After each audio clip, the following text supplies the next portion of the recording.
Doctor case صاحب، یہ جو براڈر ریجنل ڈائنامکس ہیں خاص طور پہ غزہ کے تناظر میں، یہ دورہ کتنی اہمیت کا حامل ہے کہ ایران اور پاکستان ایک دوسرے کے قریب آ رہے ہیں؟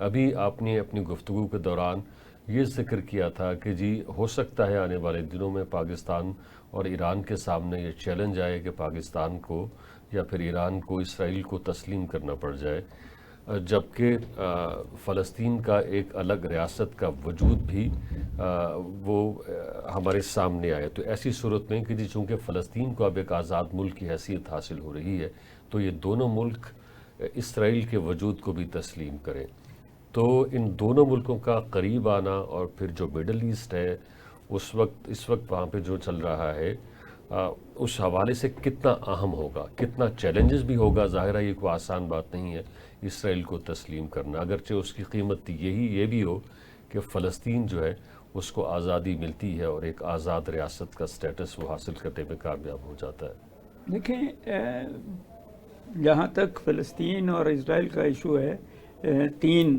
نقطۂ نظر ہیں۔ ایک جو اسرائیل کا اپنا ہے کہ صرف گریٹر اسرائیل، وہ سیریا کا حصہ بھی لینا چاہتا ہے، وہ ایجپٹ کا حصہ بھی لیا ہے، جارڈن کا بھی لیا ہے، اور فلسطینیوں کو اور اسپیشلی غزہ میں تو وہ چاہتا ہی نہیں ہے کہ یہ غزہ کے لوگ جو ہیں وہ چاہتا ہے کہ یہاں سے چلے جائیں، اتنے تنگ ہو جائیں۔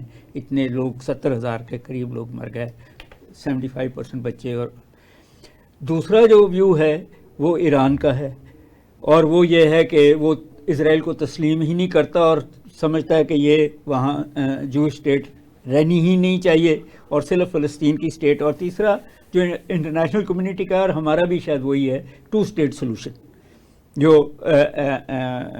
اور جو شاید سپتمبر میں اب 189 ملک تسلیم کر لیں گے فلسطین کی ریاست کو۔ سو یہ جو اور پھر یہ جو اسرائیل اور ان کی جنگ تھی ایران کی، اس میں بڑا انٹرسٹنگ مجھے نظر آیا۔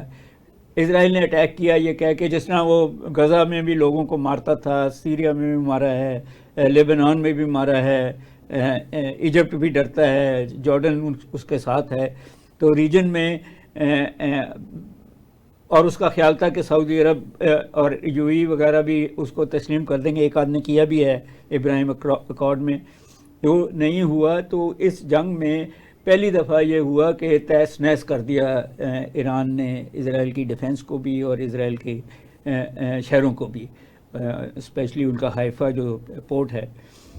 تو اب ایک بات تو پتہ لگ گئی کہ ایران جو ہے اس کا ویو پوائنٹ، اس کے ساتھ پچھلی بشیر الاسد کی حکومت بھی تھی، لیبنان کی بھی تھی، یمن کے حوثیوں کی بھی تھی۔ ہم اس طریقے سے ان کے ساتھ نہیں تھے، ہم 2 اسٹیٹ سولوشن کی بات کرتے۔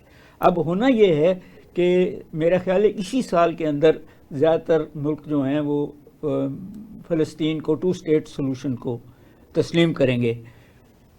ہم بھی کریں گے، کیونکہ ہم نے یہ کہا ہوا ہے کہ اگر فلسطین کی اسٹیٹ بن جائے تو ہمیں کوئی اعتراض نہیں ہے سعودی عرب کے ساتھ مل کے۔ سوال اب ایران کی حکومت کا ہے کہ وہ 2 اسٹیٹ سولوشن کی طرف جا رہی ہے یا وہ ابھی اسی موقف پہ قائم ہے کہ نو اسرائیل، نو جوش اسٹیٹ۔ یہاں یہ سارا آنا ہے۔ ہمارا کوئی بہت بڑا ایشو اس طریقے سے نہیں ہے، ہمارا ایشو صرف ایک ہی ہے کہ فلسطین کی ریاست کو تسلیم کریں، اور مگر ایران کا ہے۔ کیا ایران اپنا موقف بدل رہا ہے؟ وہ نہیں بدل رہا، اور اس نے دکھا دیا اس جنگ میں کہ اس کو بدلنے کی ضرورت بھی نہیں ہے۔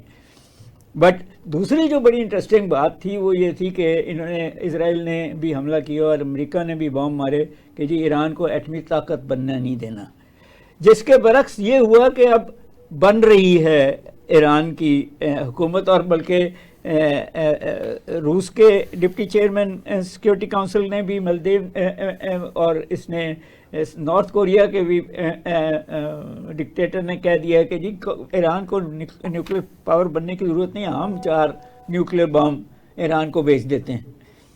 تو ان اے وے جو شفٹ ہے اس سارے کے اندر، وہاں ہم اسرائیل کو اسی وقت تسلیم کریں گے جب اسرائیل فلسطین کو تسلیم کرے گا۔